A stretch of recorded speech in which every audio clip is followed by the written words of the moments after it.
Certainement, en cherchant les traces d'une déviation spirituelle, nous reviendrons toujours à sa source. Satan, qui a toujours désiré corrompre l'œuvre de Dieu et entraver le dessein de Dieu, doit trouver un très grand avantage à cacher ce secret et à laisser le peuple de Dieu dans l'ignorance d'une vérité aussi importante. C'est certainement ce qu'il a fait, ce qui explique la prière de l'apôtre Paul, qu'il illumine les yeux de votre cœur, Éphésiens 1,18. Mais Satan a ses voies et ses moyens à lui, et il nous faut les reconnaître pour être délivrés du mal, aussi bien que du mal, Matthieu 6,13. Il nous faut avoir ce discernement, ce cœur bien ouvert à l'esprit de vérité afin qu'il puisse employer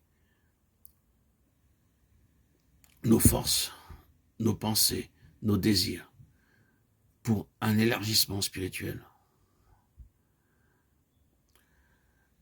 Le Dieu de notre Seigneur Jésus-Christ, le Père de gloire, vous accorde un esprit de sagesse et de révélation qui vous apprenne à le connaître et qui illumine les yeux de votre cœur. Éphésiens 1,17. En ce qui concerne l'être humain, l'opinion presque universelle le reconnaît comme étant esprit et matière, âme et corps. Alors même que les chrétiens acceptent la phraséologie de la Bible, esprit, âme et corps, ou bien une incapacité à reconnaître les conséquences immenses liées à cette triple désignation, ou bien une insouciance fatale les fait agir comme si les différences n'existaient pas. Mais il y a d'autres facteurs plus positifs dont il faut tenir compte.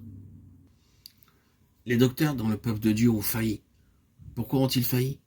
Probablement, est-ce parce qu'ils n'ont pas pris la parole de Dieu pour y chercher définitivement la lumière et l'enseignement direct du Saint-Esprit, ou bien serait-ce parce que le Saint-Esprit, demeurant en nous comme maître, n'a pas été une réalité pour beaucoup d'entre eux?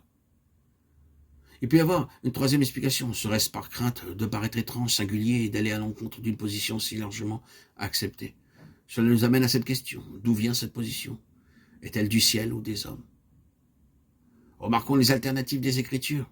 Il y a deux courants qui sont responsables de la position et de l'acceptation présente. Consciemment ou inconsciemment, certains philosophes païens ou pères de l'Église ont influencé tout le cours de l'interprétation en cette question. En ce qui concerne les psychologues, leurs conclusions fondamentales sont païennes. Ce sont Platon et Aristote qui ont posé les fondations.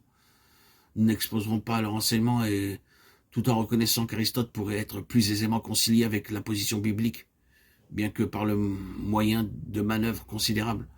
Nous aimerions cependant insister sur le fait qu'aucun d'eux n'avait la Bible entre les mains, ni ne connaissait rien d'une expérience fondamentale du Saint-Esprit, par laquelle l'homme intérieur est renouvelé et éclairé. Il ne possédait que la lumière de la raison naturelle, de la sagesse de ce monde, qui ne peut être efficace que dans son propre domaine.